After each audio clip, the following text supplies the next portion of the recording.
There have been tons of changes over the last 20 years, but a change that's often overlooked is the massive rise of ride-sharing apps. In fact, 36% of Americans have used Uber, according to the Pew Research Center. In the sharing economy, also now known as the gig economy, on-demand economy, peer-to-peer economy, it's got all these names, you have gigs. That's what it's called. Gig is just, you contract with someone through this service, whether it's Uber, Lyft, TaskRabbit, to do various odd jobs. These gig economy companies all use the internet to recruit people globally to do small day-to-day jobs, namely driving people places. So, with the sudden rise of these giants, there have been countless ripple effects throughout the industry of driving. These changes affect many people today and will continue to affect us into the future. So 5 years ago when we started, we took a concept that was an anathema to most people, getting in a car with a stranger, something your parents literally told you not to do, and we've made it an everyday common occurrence. There have been some benefits to ride-sharing apps. For one, ride-sharing apps have had a huge impact on the economy. Due to the flexible nature of the work, it's really easy to pick up Uber as a job on the side. According to Uber, in 2015, 69% of their drivers had other work full-time outside of Uber. One of the drivers we interviewed stated that he was a banker on the side. Uber itself states that it's quote-unquote a great alternative to full-time driver jobs, part-time driver jobs, or other part-time gigs, temp jobs, or seasonal employment.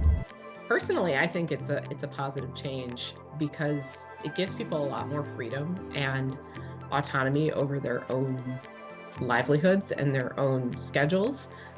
Being a gig worker means that you don't have to be in one place at a certain time every single day. You can create a schedule that works for you.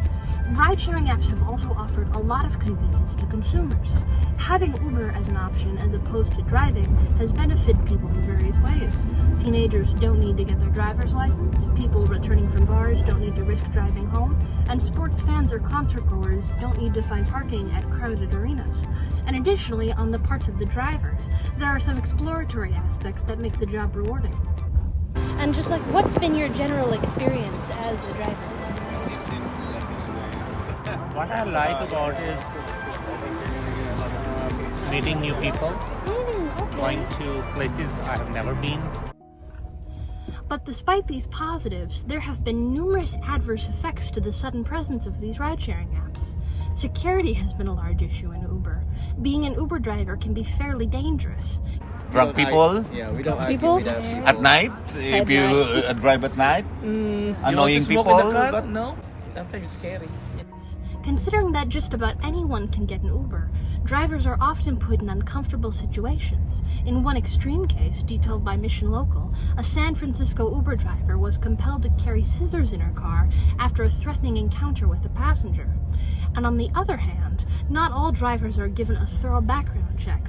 According to Top Class Actions, the majority of women feel unsafe getting into an Uber unaccompanied, with 23% having had an uncomfortable encounter in an Uber ride. In fact, Uber has been sued by over 500 women. Additionally, as we were interviewing Uber drivers, one of the largest themes present was the low pay for the job. I don't think they pay us enough. It's a job we do, make some money. It's not enough, but we do. You don't get paid like a lot. California's recently passed Proposition 22, preventing drivers from receiving benefits from Uber. Drivers are struggling to make ends meet. When he came up with how much they get paid, they didn't take into account how much drivers spend, how much their expenses are to drive, which are significant. In fact, according to National Equity Atlas, due to these sudden costs imposed upon drivers by Proposition 22, drivers are taking home less than $7 an hour, less than what they might be making with a full-time job. In summary, the rise of the ride-sharing industry has been the most important change over the past 20 years due to the convenience that it's provided for consumers and for the employment opportunities that it's provided for drivers.